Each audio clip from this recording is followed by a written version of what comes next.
Cut. Our experiment is... I'm not doing that. we looked at some videos of dry ice and water and all that jazz, and we wanted to test it and see which one will produce more gas in a bubble we're gonna make with soap and water, soap water and stuff.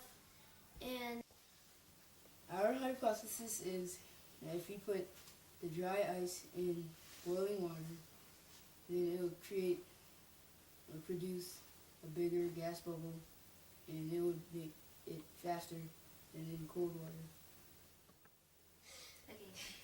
Okay, so soap water. We're gonna do soap water to make the bubble, which is to measure how much gas being produced and how quickly. So let's do this.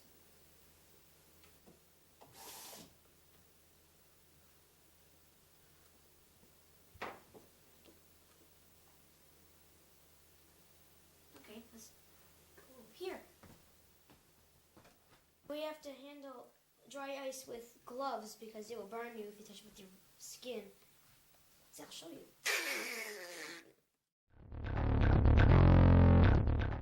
We're gonna have to have the same amount of ice in both, so we gotta cut this in half evenly, so in hot water it will be the same amount as in cold water. Heat this up to make it easier to cut the dry ice. So let's do this.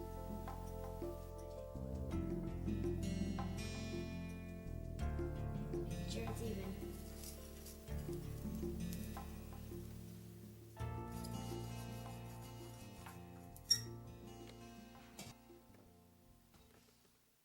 These two are about the same size, and we're going to use these as one of the constants. One of the constants of this experiment is that we need 3 cups of the same amount of water, boiling water and cold water.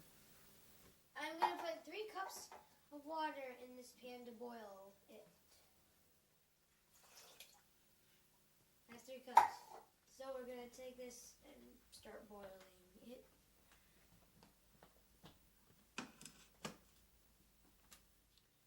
Nothing like watching a pot boil.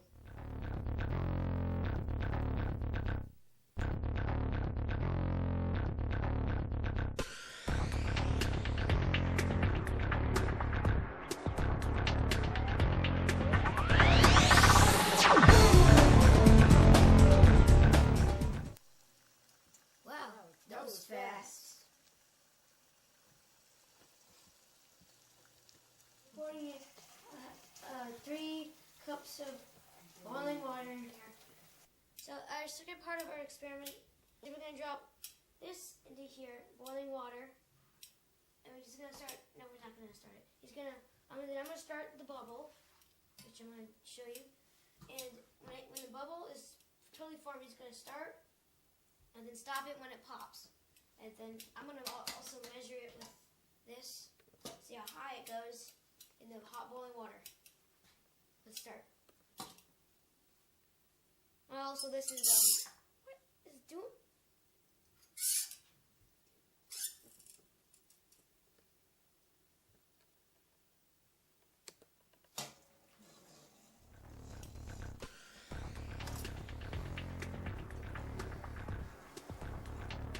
So we're making a bubble now. Oops, see? I can't see it.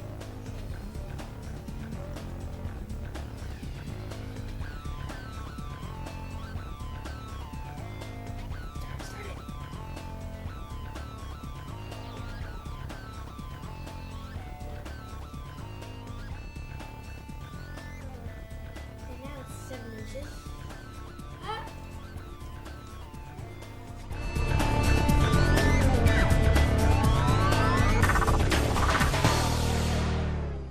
Okay, so we're doing the second try, just to make sure we did it right. One good? Okay. So...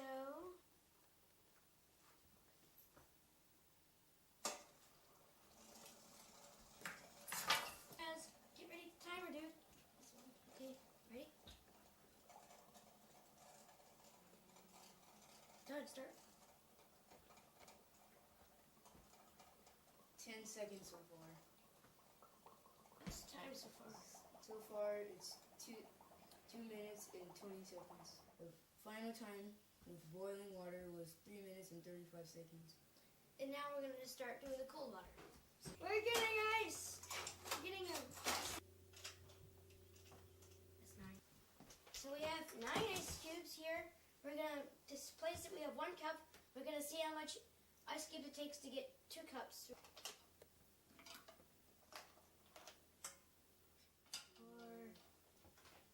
5, 6,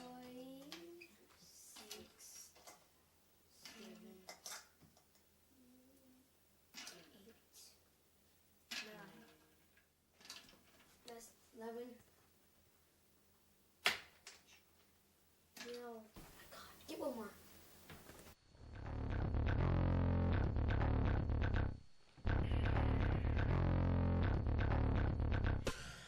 So this is. Okay, that's 2 cups, which was 13. 2 cups of water and 13 ice cubes which would be equal 1 cup. So now we're going to do the exact same thing.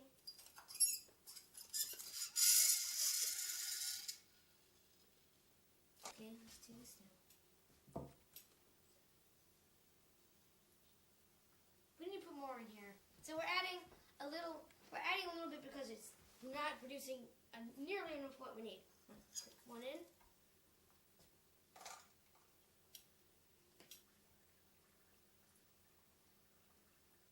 Put another 1 in.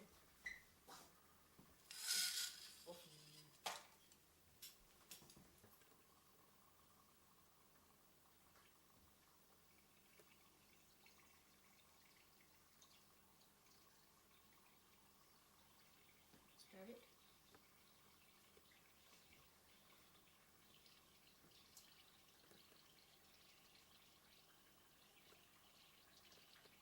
This might take a while.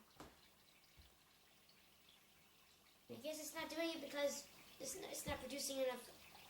The dry ice is not producing enough gas, carbon dioxide. I think it's because of cold water. It's cold water. It doesn't have to work as hard as in hot water. So my hypothesis is true that hot water is popped. You are really bad. 58 seconds. So our conclusion is that hot boiling water produces more gas in faster time than it does cold ice water. Because boiling water, the dry ice has to work really hard to balance out the temperature, which creates all that gas and is really works hard. And in cold water, it's more of its temperature, and it doesn't have to work as hard to counter the temperature. You mean osmosis? You're not Moses. I mean the hot and cold wants to find a happy medium. Yeah, what he says. Okay, thanks for joining us for our experiment.